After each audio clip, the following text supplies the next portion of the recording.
تمام مومن کی صحت و سلامتی کے لیے ایک بار اور صلوات بھیج دیجیے محمد علیہ محمد۔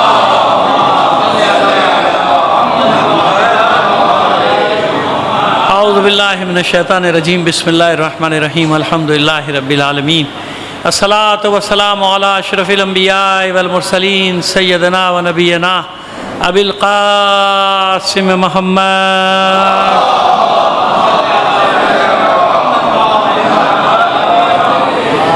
وآلہ الطیبین الطاہرین المعصومین، ولعنۃ اللہ علی اعدائہم اجمعین من الآن الی قیام یوم الدین، اما بعد فقد قال اللہ تعالی فی کتابہ المبین وہو اصدق القائلین وقولہ الحق۔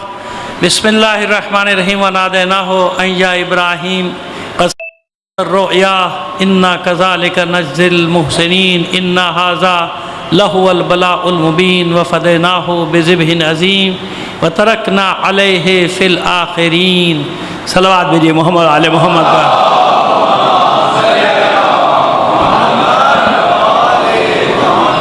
آپ سے گزارش کریں گے تمام شہدائے ملت کے جعفریہ کے سارے ثواب کے لیے سورہ فاتحہ پڑھ کر بخش دیجیے گا۔ بسم اللہ۔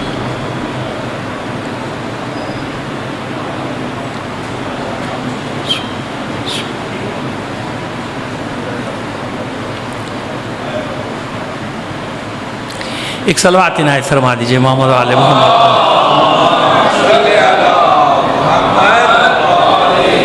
ایک بار اور اس سے بہتر انداز میں بلند آواز سے۔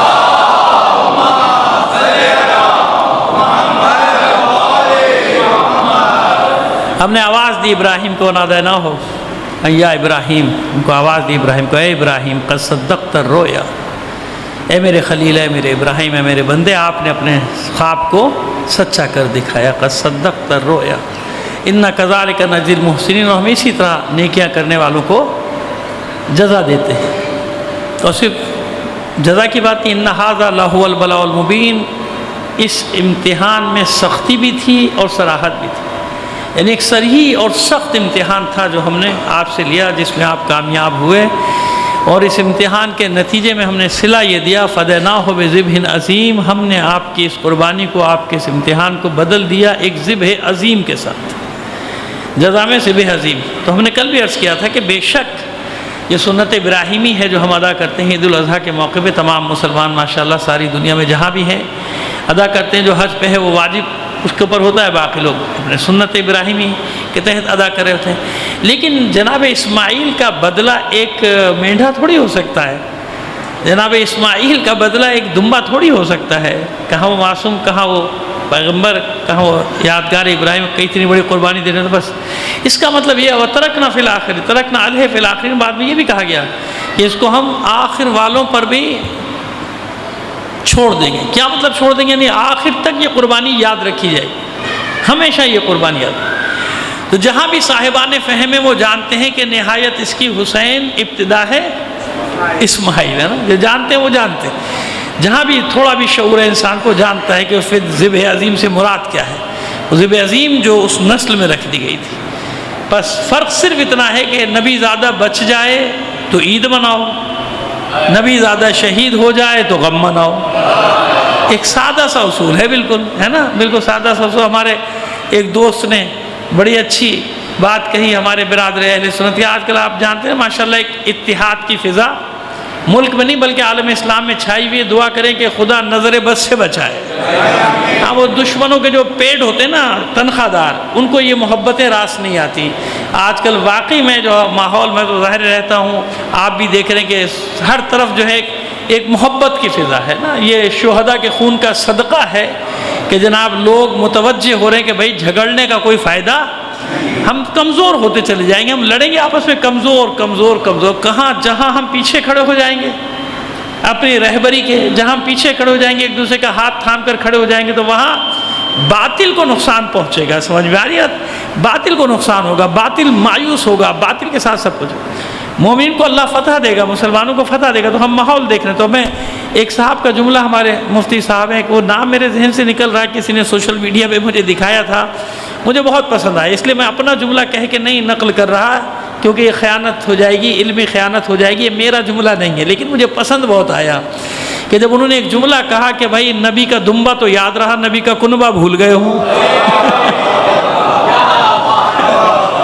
دیکھیے کتنا اچھا شاندار جملہ ہے، کسی شیعہ کا جملہ نہیں ہے، یہ بتا دیں آپ، تو ہمارے پاس ہے، ہمارے موبائل میں رکھا ہوا ہے، نام بھول گئے ہم ان کا، ایک مفتی صاحب ہیں جو لوگوں کو جمعے کا خطبہ دے رہے ہیں یا بہرحال کوئی بھی تقریر کریں، ان کا چہرہ صرف آ رہا ہے، وہ مجھے اتنا پسند آیا جملہ کہ اب واقعی سوچنے کی بات ہے نا کہ وہاں بھائی نبی کے زیادہ بچ گیا تو خوشی ہے، یہاں نبی زیادہ شہید ہو گیا تو فطری سی بات ہے کہ غم منانا پڑے گا نا.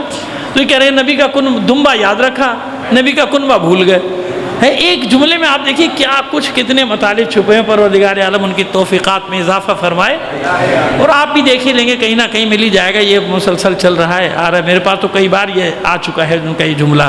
بہرحال پروردگار ایسے تمام ہمارے برادران مکاتب کے، ہمارے مکتب کے ان تمام علماء کو، خطباء کو، ذاکرین کو سلامت رکھے کہ جو ہر دور میں حق بات کرتے ہیں. دیکھیے میں تنقید بھی کرتا ہوں، آپ جانتے ہیں نا کہ اگر کوئی خامخواہ میں خوش آمدی اور چاپلوسی والی بانیان مجلس کو خوش کرنے والی مجلس سے پڑھ رہا ہو، یا فساد کرنے والی باتیں کر رہا ہو، یا فقہا کی مراجع کی توہین کر رہا ہو، تو میں تنقید بھی کرتا ہوں، آپ جانتے ہیں.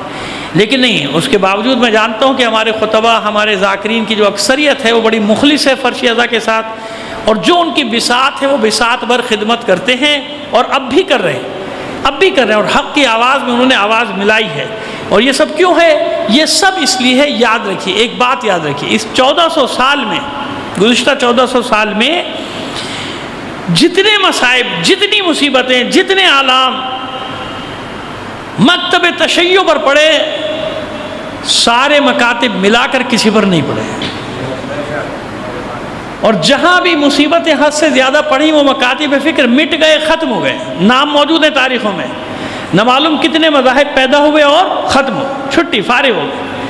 تقریباً 2500 مکاتب فکر کا، فرقوں کی بات نہیں کر رہا، فرقے تو 72-73 ہی بچے ہوں گے، لیکن جو اسکول آف تھاٹس بنتے ہیں نا، چھوٹے چھوٹے اسکول آف تھاٹس، وہ تقریباً 2500 کے قریب بنے، اور سب کے نام بھی موجود ہیں. مزے کی بات ہے میرے پاس موجود بھی ہیں، لہذا کوئی چیلنج کرنے کی کوشش نہ کرنا مجھے، میرے پاس موجود ہیں سب کے نام، ناموں کے ساتھ موجود ہے، بنے، مٹ گئے، ختم، فنش. جتنے مصیبتیں ہم پر پڑیں، اس مکتب پر پڑیں، آپ دیکھیے اور آگے بڑھتا گیا. اب بھی اگر لوگوں کی سمجھ میں نہیں آیا تو میں یوں سمجھا دیتا ہوں چھوٹی سی مثال کے، بہت پریشان ہے نا دنیا، کتنے بڑے بڑے لوگ مار دیے، اتنے بڑے بڑے لوگ شہید ہو گئے، اتنے بڑے بڑے لوگ، یہ سائنسدان شہید ہو گئے، وہ جنرل شہید ہو گئے. خدا کے بندو، تم نے نتیجہ نہیں دیکھا؟ اگر ان شہادتوں کے بدلے میں مسلمانوں میں اتحاد پیدا ہو جائے تو اثر دیکھا آپ نے کہ لوگوں کے دلوں میں اللہ نے محبت ڈال دی ان کی. تو قربانی دیے بغیر کچھ تھوڑی ہوتا. تو 1400 سال میں ہماری بقا کا راز کیا ہے؟ ہماری بقا کا راز ہے کربلا، کیونکہ اور کسی مکتب کے پاس کربلا نہیں تھی، نہ ہے. ہم جو زندہ ہیں، ہم جو باقی ہیں، تو جب مصیبتیں حد سے زیادہ گزرتی ہیں، کربلا ہمیں سہارا دے دیتی، فوراً سوالات کے جواب ہمارے ذہن میں آنا شروع ہو جاتے ہیں. کوئی بات نہیں، اتنی مصیبت نہیں ہے جو آل رسول پہ پڑی، ایسی مصیبت نہیں ہے جو اس لیے اب یاد ہے، اب آتے ہیں مضمون کی طرف. اس لیے ہر امام نے، ہر معصوم نے عزاداری حسین پر تاکید کی. تمام اہل اسلام کی خدمت میں ہم عرض کر رہے ہیں کہ ایسے نہیں کہ خود بخود کوئی چیز نکل کر سامنے آ گئی، نہیں. کل بھی عرض کیا تھا، ذرا سہارا لینے کے لیے 2 جملے تکرار کر رہا ہوں کل کے، کہ یہ وہ غم ہے، یہ وہ واقعہ ہے کہ جو رونما ہونے سے پہلے ہے، جس پر رویا گیا. اور میں کل مثالیں دے چکا آپ کو، اس سے پہلے یہ منایا جاتا تھا، یعنی ابھی ہوا نہیں شروع اور واقعہ ہوا نہیں ہے. اور یہ سب پیغمبر ختمی مرتبہ صلی اللہ علیہ وآلہ وسلم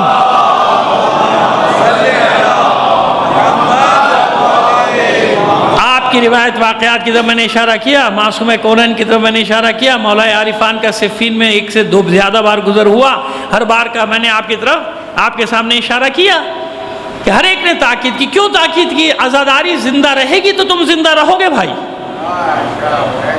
ایک جملہ ہم نے کہا تھا، کبھی تکرار کر دیتے ہیں، ایسے جملے تو ہوتے ہی تکرار کرنے کے لیے، کبھی کوئی گمان نہ کرے کہ اس کی وجہ سے عزاداری باقی ہے. ہمارے یہاں بڑے بڑے ماشاءاللہ چیمپئن بھی پیدا ہو جاتے ہیں نا، تو اب زیادہ نہیں کہنا چاہتا، جملہ بھائی اتنے ہی کافی ہے نا. جو سمجھتے ہیں کہ ہم ہوئے تو عزاداری ہے، ہم نہیں ہوں گے تو بھائی ایسا نہیں ہے. عزاداری میری وجہ سے، آپ کی وجہ سے باقی نہیں ہے. عزاداری کو ہم نے زندہ نہیں رکھا، پورے 1400 سال کی تاریخ گواہ ہے کہ اس عزاداری نے ہمیں زندہ رکھا ہے. ہم جو باقی ہیں کائنات میں، سروئے زمین پر، اس دنیا میں، ہم اس غم حسین کی وجہ سے واقعی، یہ ہمیں زندگی دیتا ہے، یہ ہمیں حرارت دیتا ہے، اس لیے ہر معصوم نے تاکید کی عزاداری عزاداری عزاداری. کیا فرمایا تھا اللہ کے رسول نے؟ کل میں نے آپ کی خدمت میں عرض کیا تھا، کیا فرمایا؟ اِنَّا لِقَتْلِ الْحُسَيْنِ حَرَارَةٌ فِي قُلُوبِ الْمُؤْمِنِينَ. بے شک بلا شبہ حسین کے قتل میں مومنین کے دلوں میں ایک حرارت ہے، گرمی ہے، جوش ہے. یعنی حسین کا نام آتا ہے ان کے دلوں میں ایک آگ بھڑک اٹھتی ہے، گرمی پیدا ہوتی ہے، حرارت پیدا ہوتی ہے. لا تبرد ابدا، اس آگ کو کوئی کبھی بھی ٹھنڈا نہیں کر سکے گا. جب محرم آتا ہے، آپ اتنا تو آپ عید کا انتظار نہیں کرتے میرے بھائی جتنا آپ محرم کا انتظار کرتے ہو. محرم ختم ہوتا ہے آپ کا انتظار شروع ہو جاتا ہے کہ نہیں؟ میں کوئی آپ کو مسکا نہیں لگا رہا، ایک حقیقت بتا رہا ہوں کہ نہیں بتا رہا ہوں، ہے نا؟ آپ کو انتظار ہوتا ہے محرم آئے محرم آئے محرم آئے نا کوئی. اس لیے آپ بے فکر رہیے. یہ آندھی طوفان چھوٹے موٹے جھٹکے آتے رہتے ہیں جاتے رہتے ہیں، لیکن یہ اللہ کا اور حسین کا معاملہ ہے. آپ بے فکر ہو جائیے. ہم میں سے کوئی بھی نہیں ہوگا تو ذکر حسین ہوگا. صلوات بھیجیے محمد آل محمد پر. آئیے کہاں سے شروع ہوتی ہے عزاداری؟ ویسے تو میں نے بتا دیا کہ واقعہ کربلا سے پہلے بھی اس کا ذکر ہوتا رہا، لیکن باضابطہ اور باقاعدہ ہم یہ بھی کہہ سکتے ہیں کہ واقعہ کربلا کے فوراً بعد عزاداری شروع ہو گئی ہے نا. اہل بیت علیہ السلام شروع کر دی. ہم یہ بھی کہہ سکتے ہیں. ہم یہ بھی کہہ سکتے ہیں کہ بازاروں میں جو خطبات ہیں وہاں سے عزاداری شروع ہو گئی. یہ بھی کہہ سکتے ہیں، کوئی غلط نہیں ہے. ہم یہ بھی کہہ سکتے ہیں کہ ظالموں کے درباروں میں جو خطبے تھے کس کے؟ ہمشیرہ کے، حسین کے، شریکت الحسین کے جو خطبے تھے. ہم یہ بھی کہہ سکتے ہیں کہ سید سجاد کے جو خطبے ہیں، جو گفتگو ہے دمشق کی جامع مسجد میں، عزاداری شروع ہو گئی. ٹھیک ہے نا؟ یعنی عزاداری تو چل رہی ہے نا، وہ نہیں رک رہی، وہ ہو رہی. ہم یہ بھی کہہ سکتے ہیں کہ جب ثانیہ زہرا 40 منانے کے لیے آئی ہیں، کربلا پہنچی ہیں، تو وہ پہلی باضابطہ عزاداری وہاں پر ہوئی. ہم یہ بھی کہہ سکتے ہیں، بالکل کہہ سکتے ہیں نا. یعنی عزاداری ہر جگہ ہمیں ملے گی، کسی نہ کسی انداز میں ملے گی، لیکن باقاعدہ اس کی بنیادوں کو مضبوط کیسے کیا گیا؟ تو نظر تو آ گئی عزاداری ہر جگہ ہو رہی ہے. دمشق میں گھر لیا ثانیہ زہرا نے، وہاں بھی عزاداری کی نا، عزاداری چلتی رہی. مدینے آ گئے، عزاداری ہو رہی ہے.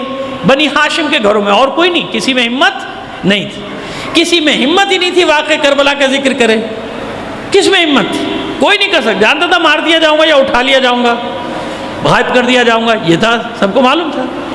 بس ایسے موقع پہ سب سے بڑا محاذ عزاداری کو بچانے کے لیے سنبھالنے والی ہستی کا نام ہے سید سجاد، امام زین العابدین علیہ الصلوۃ والسلام. صلوات بھیجیے.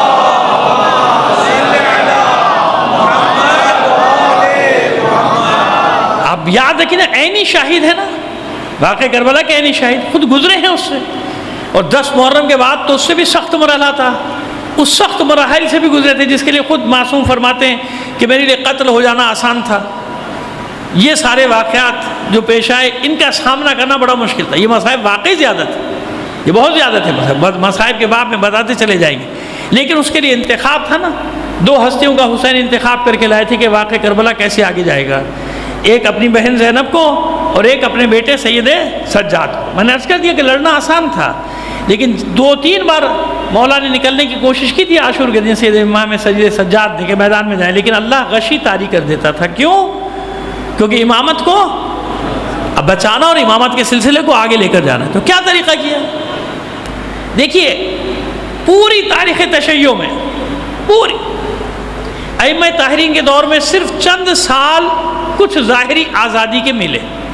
ہماری بات کو سمجھے گا اچھی طرح، دیکھیے سمجھانا چاہ رہے ہیں آپ کو کہ 2 مرحلے، 2 موقع ایسے ملے، یعنی کچھ چند سال ایسے ملے کہ جس میں کچھ ظاہری آزادی. ایک 5ویں امام کا آخری زمانہ، ایک 6ٹھے امام کا شروع کا زمانہ. کیوں؟ 5ویں امام کے آخری زمانے میں سول وار شروع ہو گئی بنی امیہ اور بنی عباس کی، تخت و تاج کا جھگڑا. تو وہ بڑا مسئلہ تھا بنی امیہ کے لیے اپنی اقتدار کو بچانا. جیسی وہ سول وار شروع ہوئی، 5ویں امام کو موقع مل گیا. موقع ملا مدرسہ بنانے کا. پہلا کام کیا کیا؟ مدرسہ بنایا جائے، تشیع، تربیت کی جائے، تربیت یافتہ افراد کو پیدا کیا جائے. ختم ہو گئی لڑائی، بنی عباس آ گئے.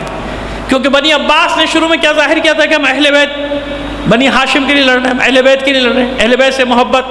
لہذا شروع کا دور جیسے عباس الصفا کا دور تو بالکل ہی آرام کا دور تھا، اس نے بالکل بھی نہیں چھیڑا۔ اس کے بعد بیٹھا منصور دوانقی، تو منصور دوانقی کا شروع کا دور، اس کے بعد پھر وہی سختی، یعنی بمشکل 20 سال، بس 20 سال شیعت کو پنپنے کے لیے یہ 20 سال کافی تھے۔ آگے 20,000 سال ہو جائیں، 20 لاکھ سال ہو جائیں، بے فکر ہو جائیں، جو دو ان اماموں نے کام کیا ہے نا اس 20 سال میں، وہ اتنا بھاری کہ پچھلے والوں پر بھی بھاری تھا، آگے والوں پر آج تک بھاری ہے۔ 20 سال، صرف 20 سال۔ اب سوال یہ ہے کہ جو مدرسہ 5ویں امام نے بنایا اور 6ٹھے امام نے جس کو یونیورسٹی میں تبدیل کر دیا، اب موضوع سے نہیں ہٹ رہے ہیں، یاد رکھیے گا، ہم بتانا چاہ رہے ہیں کہ ہے کیا عزاداری ہے کیا۔ جو مدرسہ 5ویں امام نے بنایا اور 6ٹھے امام نے اس کو یونیورسٹی دانشگاہ امام صادق کے نام سے آج تک تاریخ میں پہچانی جاتی ہے بنایا، تو 4تھے امام نے یہ کام کیوں نہیں کیا؟ 4تھے امام نے یہ کام کیوں نہیں کیا؟ مدرسہ بناتے نا۔ 35 سال آپ کے مصائب کا، کربلا کے بعد کا زمانہ، جو آپ روتے رہے نا، کہتے ہیں گریا کرتے رہے، اتنا روتے تھے کہ بعض اوقات آنکھوں میں اشک کی جگہ خون آ جاتا تھا، ہے نا، روتے روتے امام کی آنکھوں سے اشک کی جگہ خون جاری ہوتا تھا۔ کیوں نہیں بنایا؟ کیوں نہیں بنایا مدرسہ؟ 5ویں امام نے کربلا میں نہیں تھے کیا؟ تھے نا، 5 سال کا سن تھا، آپ نے مدرسہ بنایا، 4تھے امام گریا کرتے۔ یاد رکھیے، اب راز بتانے جا رہے ہیں کہ آپ کو کہ عزاداری ہے کیا۔ مدرسہ بنائیں گے 5، بنیاد کیا ہونی چاہیے اس کی؟ 35 سال تک قدم قدم پہ امام واقع کربلا، کیونکہ اور تو کسی میں بیان کرنے کی ہمت نہیں تھی، نہ کوئی بیان کر سکتا تھا۔ 4تھے امام ہر جگہ پانی دیکھا، آنکھوں سے اشک جاری، وضو کا پانی سامنے اشک۔ اب لوگ پوچھیں کیا ہوا؟ واقع کربلا۔ بازار سے گزرے، مصائب نہیں پڑھ رہا لیکن آپ کو سمجھا رہا ہوں تاریخی حوالوں سے، بازار سے گزرے، قصاب کو دیکھا، گوشت دیکھا، گریہ وزاری، واقع کربلا۔ مسافر کو دیکھا، واقع کربلا۔ روضہ رسول میں گئے، واقع کربلا۔ حج پہ جا رہے ہیں، 35 حج پا پیادہ یا 25 آپ نے کیے واقع کربلا کے بعد، واقع کربلا۔ جہاں جا رہے ہیں واقع کربلا، واقع کربلا، واقع کربلا۔ سینوں میں لوگوں کے واقع کربلا کو اتار دیا۔ اب دیکھیے روایات میں جو اختلاف ہے وہ بھی ہم آپ کو بتاتے جائیں، مصائب کہ بھئی یہ کیا ہے، ایک مقتل نے یہ لکھا ہے، ایک مقتل نے یہ نام لکھا ہے، ایک مقتل نے ارے بھائی خدا کے بندو، معصوم بتا رہا ہے، معصوم کی تو ایک ہی بات ہے، ٹھیک ہے نا، معصوم تو ایک ہی بات بتا رہا ہے، سننے والے معصوم تو نہیں ہیں۔ آپ میری مجلس سن کے جائیے، 10 آدمیوں سے الگ الگ پوچھ لیے، سب الگ الگ باتیں بتا رہے ہوں گے، کیا سب کو لفظ ب لفظ یاد ہوگا؟ نہیں نا، کوئی نام بھولے گا، کوئی واقعہ بھولے گا، کوئی آدھا کسی پوچھے بھائی وہ کیا کہا تھا، ایسے ہی ہے نا۔ تو بھائی سننے والے تو عام آدمی تھے نا، تو سننے والے سن کے جاتے تھے اپنے شہروں میں، راستے میں اور بھی کام کر، کوئی نام بھول گیا، کوئی واقعہ ادھورا رہ گیا کسی نے، یہ ایک فطری سی بات ہے۔ اور اس وقت تو ظاہر ہے کوئی ایسے ذرائع تو تھے نہیں، نہ سیٹلائٹ، نہ یہ، نہ موبائل، نہ وہ، نہ کچھ بھی نہیں، نہ اخبار، نہ ٹی وی، نہ ریڈیو، سب زبانی صرف حافظے پر چلے گا۔ کیا چلے گا؟ حافظے پر۔ اب جو اپنی جگہ پہ پہنچا اس نے لکھا، اب لکھنے میں کہیں ایک نام ادھر ہو گیا، کہیں کوئی ادھر کا نام ادھر ہو گیا۔ آج کے دور میں دیکھ لیجئے نا، ایک واقعہ کہیں ہو جاتا ہے، او بھائی 70 چینل الگ الگ اینگل سے دے رہے ہیں، نہیں دیتے۔ ایک واقعہ ہو جائے، جو چینل جس کا حامی ہے یا جس کا مخالف ہے اسی حساب سے توڑ مروڑ کے واقعہ پیش کرتا ہے۔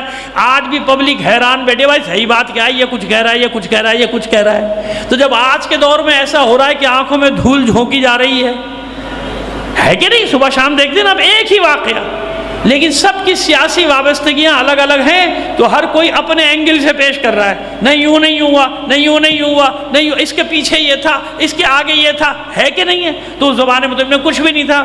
تو یہ سب سے بڑا اعجاز ہے معصومین کا کہ بغیر وسائل کے، بغیر مورخ، کوئی اپنا مورخ نہیں، کوئی مقتل لکھنے والا نہیں، ان سب کے بغیر معصومین نے شاندار اور تاریخی انداز میں واقع کربلا کو لوگوں کے دلوں میں اتارا کہ آئندہ جو بھی مدرسہ بنے بنیاد کربلا ہونی چاہیے۔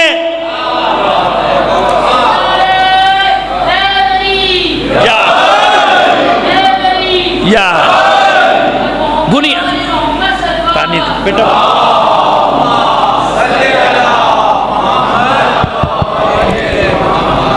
نعرہ تکبیر، نعرہ رسالت، نعرہ حیدری، یا حیدری، محمد آل محمد صلوات. یعنی ہدف سب کا ایک ہے، مقصد سب کا ایک ہے، مشن سب کا ایک ہے.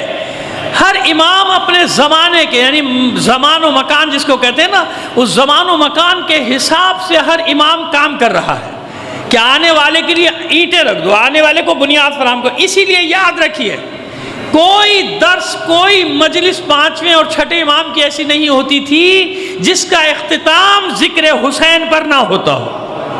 پوری ذمہ داری سے کہہ رہا ہوں آپ سے. درس ختم اس بات پہ ہوتا تھا کہ چلو بھائی کوئی شاعر بلایا ہوا ہے، کسی نے کوئی بولا، اس کو واقعات بتائے جاؤ بھائی ذکر کرو، اور سب رو رہے ہیں بیٹھے ہوئے. ہاں 5ویں امام کے زمانے میں زیر زمین ہوتا تھا، 6ٹھے امام کے زمانے میں تھوڑی دن آزاد رہا، پھر بند ہو گیا، لیکن کیا بتا دیا کہ مکتب وہی مکتب ہے جس کی بنیاد کربلا ہوگی. اور آج تک آپ دیکھیں جتنے حوزہ ہے علمیہ ہیں ہمارے، وہاں یہی طریقہ ہے. کسی مرجعیت کی بیرونی یعنی ان کا جو گھر ہوتا ہے، جس کو کہتے ہیں نا کہ بیرونی، ایک اصطلاح استعمال کی جاتی ہے ان کے گھروں کے لیے، جہاں سب آتے ہیں، سارے بیٹھتے ہیں، سوال جواب، استفتاء، یہ سب ہوتا ہے. آج بھی ابھی تصدیق کر لیں آپ، ایران ہو یا عراق ہو، کہیں بھی ہو، جہاں بھی حوض علمیہ ہوگا، پہلی محرم سے وہاں عشرہ ہوگا شروع. کیوں؟ جانتے ہیں کہ مکتب نہیں رہے گا اگر یہاں پہ عاشورہ نہ منایا گیا. ان کے گھروں میں الگ، اور جو وہ کرواتے ہیں وہ الگ، ان کی بیرونیوں میں الگ. اور اتنی بڑی بڑی عزاداری ہے، یاد رکھیے، آپ جا کے تصدیق کر لیں میری بات کی. آپ تو اپنے قافلوں میں رہتے ہیں نا، کبھی جب عاشورے کے دوران جائیں تو جائیے، علماء کا دروازہ پوچھتے ہوئے جائیے، آپ کو کوئی عالم ایسا نہیں ملے گا جس کے گھر میں عشرہ نہ ہو رہا، اس کا ایک حسینیہ نہ حسینیہ، یعنی وہ امام بار کا حسینیہ. کیوں؟ جانتے ہیں کہ ائمہ طاہرین کی تاکید ہے، تاکید کہ بغیر حسین کے کچھ نہیں، کوئی علم نہیں، کوئی مدرسہ نہیں. مدرسہ وہی مدرسہ ہوگا جہاں ذکر حسین ہوگا. صلوات بھیجیے محمد آل محمد پر، ہے نا. اور ہم نے تو ان مجالس میں شرکت کی ہے نا، اتنے بڑے بڑے مراجع بیٹھے ہیں، دونوں ہاتھوں میں رومال بیٹھے، اور خود نیچے بیٹھے ہوئے ہیں ذاکر اوپر ہے نا. ذاکر عام ذاکر پڑھ رہا ہے. اور ایک تو بہت مشہور ذاکر تھے انصاریان، جس کو خمینی بشکن اپنی عاشرہ پڑھواتے تھے. اب آپ اندازہ لگائیے، اتنا بڑا مرجع تقلید، اتنا بڑا انقلاب کا پیشوا، ان کے گھر میں جو عاشرہ ہوتا تھا وہ ایک ذاکر پڑھتا تھا. آغا انصاریان انتقال ہو گیا، بہت مشہور تھے. ان کو لقب ملا ہوا تھا بلبل خمینی، کیونکہ مشہور ہو گئے تھے نا ان کے گھر میں پڑھ کہ. تو آپ اندازہ کر رہے ہیں، یہ مسئلہ نہیں تھا کہ ذاکر کیوں پڑھے گا، عالم کیوں نہیں پڑھ رہا، فلاں نہیں. ایسا میں نے پہلے عرض کیا کہ جو ہمارے مخلص اور پاک ذاکرین ہیں، خطبہ ہیں، علماء انہیں اپنے سروں پہ بٹھاتے ہیں. علماء نیچے بیٹھے ہوتے ہیں. آپ کم جا کے دیکھیے، مجلس جب ہوتی ہے، وہ کوئی بھی ذاکر پڑھ رہا ہو، وہ امام والے گزرے تھے بیچارے، آدھے وہیں زمین پہ بیٹھ جاتے ہیں کہ وہ ذکر کر رہا ہے، امام حسین کا ذکر کر رہا ہے. کچھ جا رہے ہیں، آدھے کچھ بیٹھ جاتے ہوئے، امام سر پہ بیٹھے ہوئے نیچے زمین پہ ذکر سن رہے ہیں. سمجھ میں آئے؟ لہٰذا یہ تفریق پیدا کرنا یہ ائمہ طاہرین کو پسند نہیں ہے. ہاں غلط بات نہ کرو. اگر کوئی عالم سمجھاتا ہے، ڈانٹتا ہے، تو آپ کی محبت میں سمجھا رہا ہے، ڈانٹا ہے نا یار، وہ آپ کا دشمن تھوڑی ہے کوئی. آپ غلط بات کرتے ہیں تو ٹوکتا ہے نا. پڑھیں، خوب ذکر کریں. اب میں بتاؤں کہ اس کی سنت کہاں ہے. پہلے میں نے بتا دیا کہ مکتب کی بنیاد ہے عزاداری. یہ بنیاد کس نے فراہم کی؟ چوتھے امام نے، امام سجاد علیہ السلام نے. صلوات بھیجیے محمد آل محمد پر. آئیے اب آئیے، چھٹے امام کا کیا عمل ہے. عمل، قول کی بات نہیں کر رہا ہوں، عمل. حج پہ جاتے تھے، اب یہ لگے ہوئے اپنی جنگوں میں. امام اپنی ذمہ داری، اپنا فریضہ دیکھ رہے ہیں، اپنے منصب کو دیکھ رہے ہیں. عرفات میں خیمے لگے ہوئے ہیں، اور امام نے دیگیں چڑھوا دی کھانے کی، لگا دے. یہ جو عرفات میں مجلس ہوتی ہے نا ہمارے، 9 ذی الحجہ کو جاتے ہیں عرفات کے قیام. مجھے بھی ناچیز کو بھی پڑھنے کا موقع ملا، جب تک پابندی نہیں لگی تھی اس وقت تک میں جا رہا تھا، تو میں پڑھتا تھا وہاں کی مجلس. تو یہ مجلس کی بتا رہا ہوں کہ بنیاد کہاں ہے. اس مجلس کی بنیاد رکھی ہے چھٹے امام نے، امام جعفر صادق علیہ السلام. صلوات بھیجیے محمد آل محمد پر. لنگر تیار ہو رہا ہے، دیگیں چڑھی ہوئی ہیں، لنگر تیار ہو رہا ہے. اور کچھ لوگوں کو پہلے سے بلاتے تھے امام، جن کی آوازیں اچھی ہوتی تھیں ان کو بلا کے وہ بین کرنے والے کہے جاتے تھے، وہاں اس زمانے میں نوحہ کرنے والے کہے جاتے تھے، ان کو بلایا جاتا تھا. ان کو واقع کربلا امام بتاتے تھے، اکٹھا ہے، اور پھر ان سے کہتے تھے اب تم بیان کرو، اور وہ پھر اپنے انداز میں اس کو کہتے ہیں بین کرنا. سمجھیے آپ. اسی طرح چلیے ایک بات اور آپ کے لیے کلیئر کرتے چلے جائے. پہلے ایک سلوات بھیجیے. دیکھیے یاد رکھیے عزاداری کا ایک شعبہ ہے نا نوحہ بین، یہ بین اور نوحہ ہے کیا؟ خدا سب کو محفوظ رکھے. لیکن بہرحال کوئی گھر ایسا نہیں جو موت دروازہ نہیں کھٹکھٹائے گی، ہے نا. سب کو بھی آنا ہے بھائی، پہلے بھی چلے گا، ہمیں بھی جانا، جو آئے گا وہ بھی جائے گا، ایسے ہی ہے نا، سب کو جانا ہے. تو خدا نہ کرے کسی کا موت ہو جائے. تو جو بین کرتی ہیں خواتین، اس میں ہر لفظ حقیقت نہیں ہوتا، سچ ہوتا ہے لیکن وہ جھوٹ بھی نہیں ہوتا. وہ کیا ہوتا ہے؟ اس کو کہتے ہیں بین. یہ ہوتا تو میں یہ کرتی، یوں ہوتا تو یوں کرتی، ایسا ہوتا تو میں ایسا کرتی، یہ میرا بادشاہ تھا، یہ میرا راجہ تھا، یہ میرا شہزادہ، جو بھی اپنے بین کرتی نا. تو اس بین پر کوئی قدغن نہیں ہے جب تک کہ خدا نہ کرے کوئی اللہ سے ہی شکوہ کرنا شروع کر دے. ایک دو کو میں دیکھا، میں نے پاگل ہو گیا، دماغ خراب ہو گیا ہے کہ ایسا کیوں ہوا میرے ساتھ، کیوں ہوا، کیا ہوا، امام حسین کے ساتھ ہو گیا، تو کہیں سے رنگا کے آیا ہے. ائمہ طاہرین شہید ہو گئے، ان کے گھروں میں اتنے قتل، ساری اولادیں ان کی قتل کر دیں گی. کیا مطلب ہے کہ میرے ساتھ کیوں مصیبت آئی؟ میں نماز بھی پڑھتا ہوں، روزہ بھی رکھتا ہوں، عزاداری بھی کرتا ہوں، اور جناب میں تو خمس بھی دیتا ہوں، اور پھر میرے ساتھ یہ کیا مطلب کیوں ہو گیا؟ خدا کے بندے، مصیبت مومن کے لیے نہیں تو کس کے لیے ہے؟ یہی تو پہچانا جاتا ہے مومن، مصیبتوں میں ہی تو اس کا امتحان ہوتا ہے. تو ہم عرض کر رہے ہیں کہ بین کے اوپر کوئی پابندی نہیں ہوتی، بین کرتے.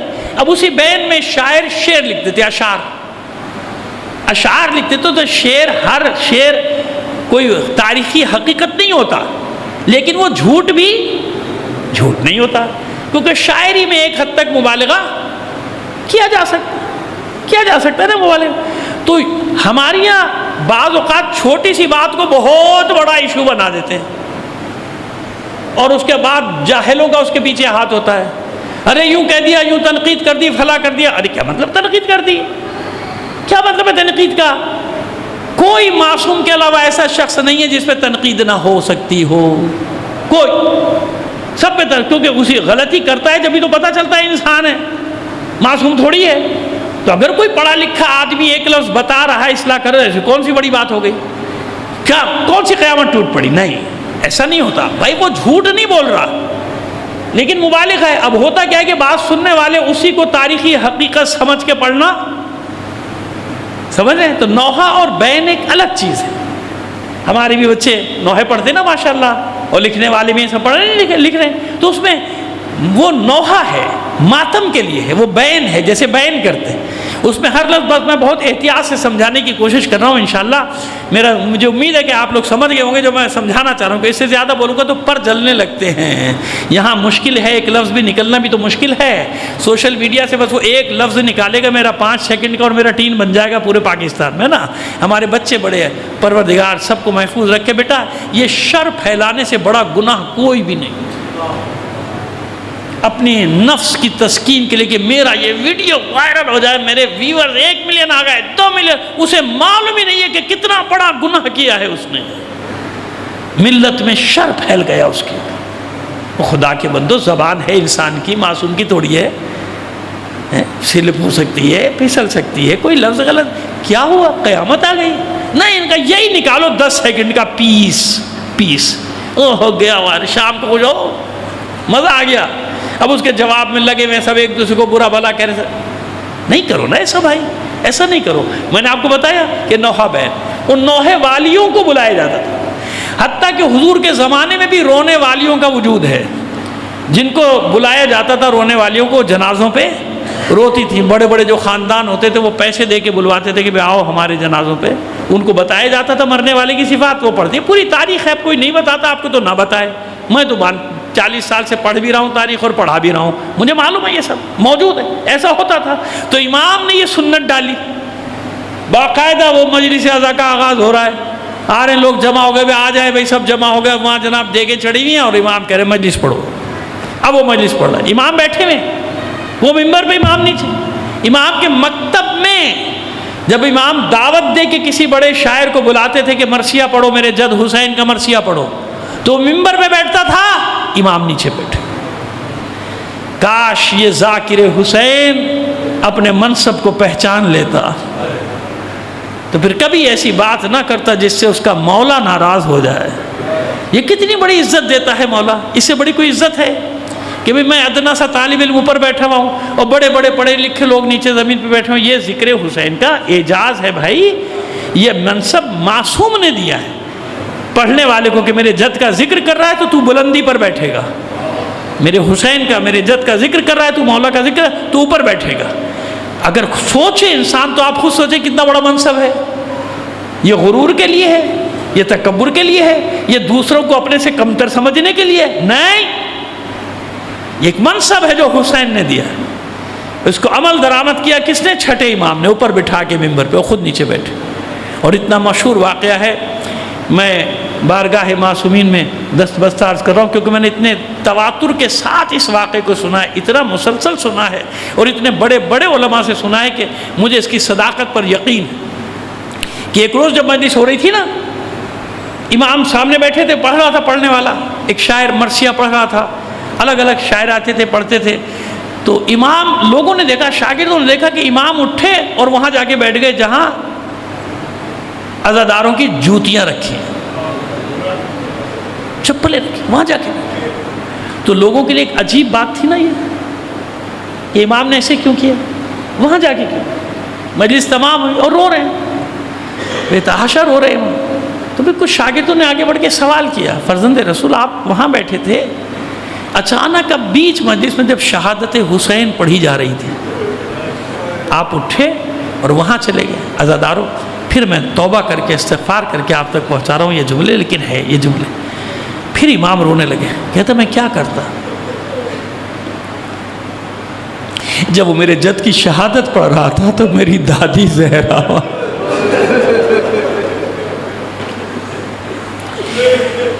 خدا گواہ ہے، مولا آپ گواہ ہیں،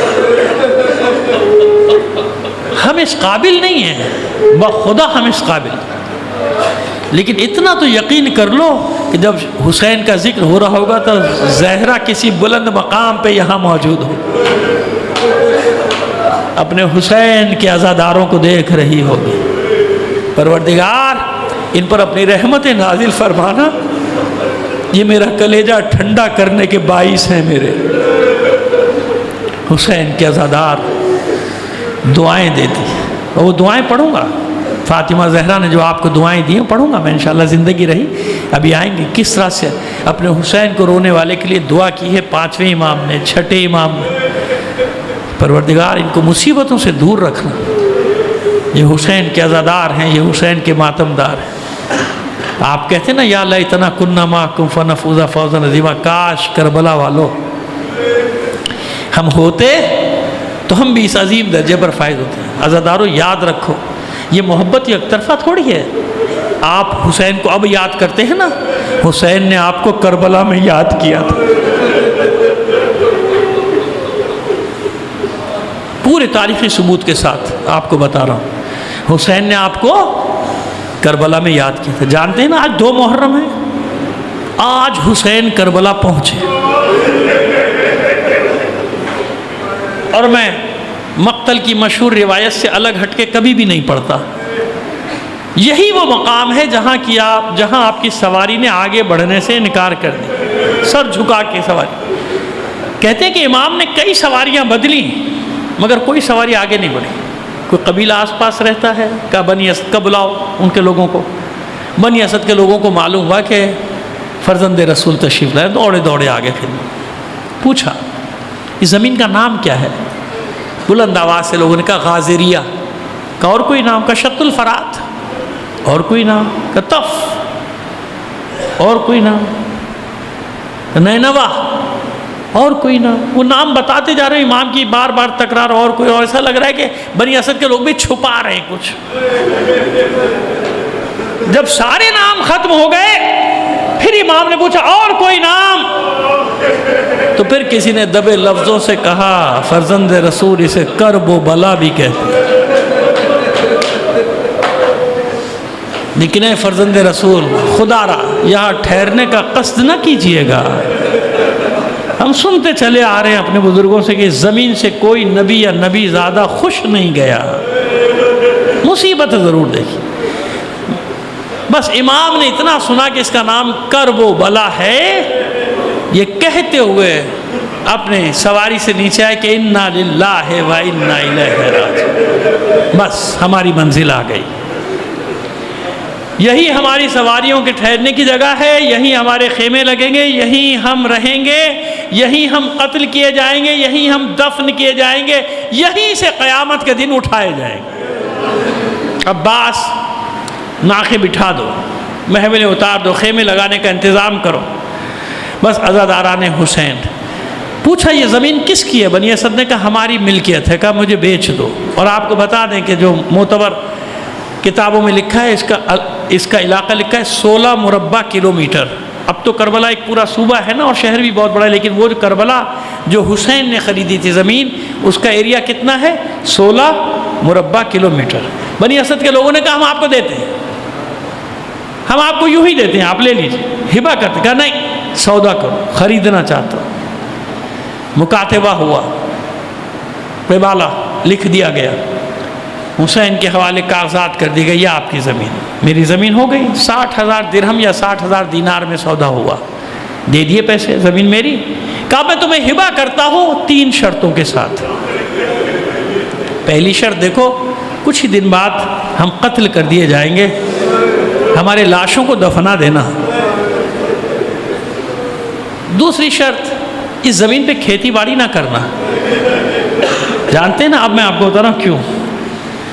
اگر کھیتی باڑی ہوتی نا تو حسین کے زائر تو ہر زمانے میں جائیں گے نا، سردی گرمی میں کھیتیاں پیروں سے اجڑ جاتی، لاکھوں کروڑوں لوگ جب جائیں گے تو لوگ گلا کرتے نا دنیا کے لوگ کہ حسین کے زوار آتے ہیں کھیتیاں اجاڑ کے چلے جاتے ہیں، دیکھا آپ نے؟ اس لیے لکھوایا کہ کھیتی باڑی نہیں کرو گے، تاکہ میرے زوار آئیں گے، میرے زائرین آئیں گے، کوئی ان کے اوپر انگلی نہ اٹھائے۔ تیسری شرط دیکھو، کچھ عرصے کے بعد ہمارے زائرین آنا شروع ہو جائیں گے، ہماری قبروں پہ نشان لگا دینا اور ان کو ہدایت کر، ان کو بتانا کس کی کون سی قبر ہے، اور 3 دن انہیں مہمان رکھنا۔ آج تک وہ رسم مہمانداری جاری ہے نا، یہ وہی وعدہ اپنا پورا کرتے ہیں، آپ کی مہمانداری کر کے۔ عزاداران حسین کی تسلی نہیں ہوئی کہ اپنی خواتین کو بلاؤ۔ خواتین آئیں کہ دیکھو اگر تمہارے مرد ڈر جائیں تو تم سروں پہ چادر ڈال کے آنا، ہمارے لاشیں دفن۔ پھر بھی تسلی نہیں ہوئی، چھوٹے چھوٹے بچوں کو بلایا، اپنے بچوں کو بلاؤ۔ بچے آئے، حسین درمیان میں بیٹھ گئے۔ اب میں چشم تصور سے دیکھ رہا ہوں کہ کوئی بچہ حسین کے ایک زانوں پہ، کوئی ایک زانوں پہ، کسی کے سر پہ ہاتھ رکھتے ہوں گے، کسی کو پیار کرتے ہوں گے۔ چاروں طرف نرغے میں، بچوں کے نرغے میں حسین ہیں۔ عزاداروں جب بچے مانوس ہوئے تو اب بچوں سے خطاب کر کے کہتے ہیں دیکھو بچوں، اگر تمہارے بڑے ڈر جائے، ماں باپ ڈر جائے، ہمارے لاشیں نہ دفنائیں، تو تم تو بچے ہو، کھیلتے کھیلتے آنا، اپنے ننھے ننھے ہاتھوں میں خاک اٹھا کے ہمارے لاشوں پر ڈال دیں۔ کتنی تاکید کی حسین نے، اور ایسا ہی ہوا۔ واقعہ کربلا تمام ہوا، 12 محرم کو میدان خالی ہو گیا، لیکن خوف سے کوئی بنی اسد کا فرد اپنے گھر سے باہر نہیں نکلتا۔ ایسا دہشتناک منظر دیکھے تھے، ایک دن کی جنگ نے ان کو دہلا کے رکھ دیا تھا۔ خواتین جمع ہوئی، دیکھو ہم نے وعدہ کیا تھا، مردوں نے وعدہ کیا تھا، چلو فرزند رسول کا لاشا دفنانے کے لیے مردوں کے پاس آئے۔ مردوں نے کہا بیٹھ جاؤ گھروں میں، ابھی دیکھا نہیں کہ کیا ہوا، کیا چاہتی ہو بیوہ بنا دی جاؤ، تمہارے بچے یتیم کر دیے جائیں، بیٹھ جاؤ گھروں میں۔ سمجھ گئی خواتین کے مرد ڈر گئے، مرد ڈر گئے۔ آپس میں طے کیا ہم نے بھی تو وعدہ کیا تھا، بچوں نے بھی تو وعدہ کیا تھا، بچوں کو جمع کیا، دیکھو یہ ڈر گئے تمہارے بڑے، لیکن تم نے بھی وعدہ کیا ہے ہمارا ساتھ دو، ہمارے ساتھ چلو، فرزند زہرا کا لاشا دفنانا ہے۔ بیویوں نے سروں پہ چادریں لی، بچوں کو ساتھ لیا، ننھے ننھے بچے کدال بیلچے سنبھالے ہوئے کاندھوں پہ رکھ کے دوڑے کربلا کے میدان کی طرف۔ اب جو بنی اسد کے مردوں نے دیکھا غضب ہو گیا، یہ ذلت کی موت اس موت سے بڑی ہوگی، لہذا ہتھیار سجا کے دوڑے میدان کربلا کی طرف۔ اپنی خواتین کو پکڑ پکڑ کے پیچھے کیا ہٹ جاؤ، اب کچھ بھی نتیجہ ہو ہم حسین کا لاشا دفنائیں گے۔ بس میں نے ختم کیا، آج تک وہی رسم ہے۔ 12 محرم کو بنی اسد کا قبیلہ آج بھی اسی شان سے آتا ہے، کفنیاں پہنے ہوئے، آگے آگے مرد پیچھے پیچھے عورتیں اس کے پیچھے بچے اور ایک ہی نعرہ لگاتے ہوئے آتے ہیں این الحسین این ابناء الحسین، اے حسین کہاں ہے، اے حسین کے بیٹوں کہاں ہو، دیکھو ہم اپنا وعدہ پورا کرنے کے لیے الا لعنت اللہ علی القوم الظالمین وسیعلم الذین ظلموا ای منقلب ینقلبون۔ ماتم حسین۔